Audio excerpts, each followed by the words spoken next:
యోసేపు చంపడం పాయింట్ కదా వాళ్ళకి, వాని కలలు చంపాలి. దయచేసినండి ప్రియ సంఘం ఒక్కసారి మాట విందాం. ప్రపంచానికి నీతో భయం లేదు. World is not scared of you, world is scared of your promises. World is not scared of us, world is scared of our vision. World is not scared of us, world is scared of the word of God that we carry. వాళ్ళ బాధ అంటే ఏంటండి?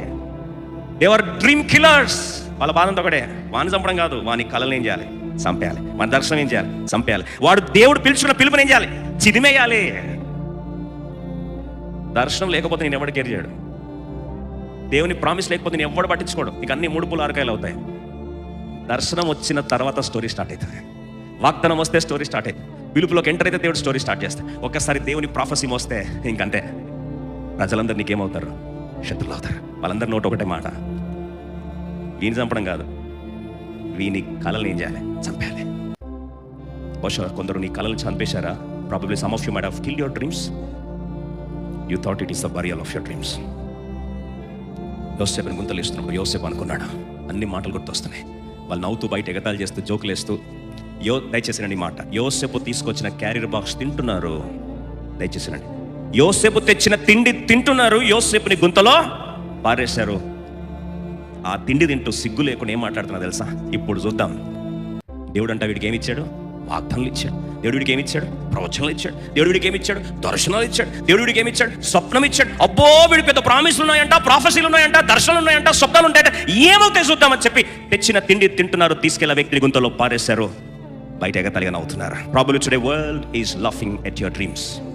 Probably world is mocking your vision. Probably some of you might have belittled the prophecy that God gave you. దేవుడి వాగ్దానం ఇచ్చాడంటే నవ్వుతున్నారేమో. ఎవరన్నా నవ్వుతున్నారా? ఎగతాళి చేస్తున్నారా? దర్శనం వారు సంపాలని చూసారే, నువ్వు కూడా చివరికి నీ దర్శనం నువ్వు కూడా సమాధి చేసుకున్నావేమో, కానీ నేను దాన్ని ఇంకా సమాధి చేయలేదు. నువ్వు కానీ నేను ఈ దర్శనాన్ని నేను మర్చిపోలేదు. తట్టుకున్నాడు. దానికేం ఏడుపు రాలే. మనసులో అనుకున్నాడు, ప్రభా దర్శనాలు నేను మర్చిపోయినా, నువ్వు మర్చిపోయి దేవుడవు. ఎంత ఏడ్చాడు కదా యోసేపు. ఆ వేదనతో చూచి మనం వినలేదు కదా. ఆ గాయం వాడికి ఆ బాబుకు మిగిలిపోయింది కదా. ఆ గాయం ఈరోజు మన గాయంగా మారింది. ఇంటున్నాడు, ఏంటి ఇదంతా నా స్టోరీలే చెప్తున్నారు, నా స్టోరీలే చెప్తున్నారు.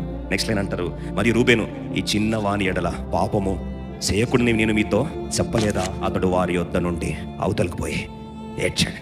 ఈ కన్నీరు అర్థం ఏం తెలుసా? ఈ కన్నీరు అర్థం ఏంటంటే, నా ప్రభువు, నేను దర్శనాలు మర్చిపోయాను కానీ నా ప్రభు దర్శనాలు మర్చిపోలేదు. ఈ కన్నీటి యొక్క అర్థం ఏంటంటే, నా గాయాన్ని బహుశా నేను మర్చిపోయాను కానీ గాడ్స్ వర్డ్ నెవర్ ఫెయిల్డ్. ఈ కన్నీరు ఏం చెప్తుంది తెలుసా? దేవుని మాట ఎప్పుడును కూడా ఓడిపోయినట్లు చరిత్రలో లేదు.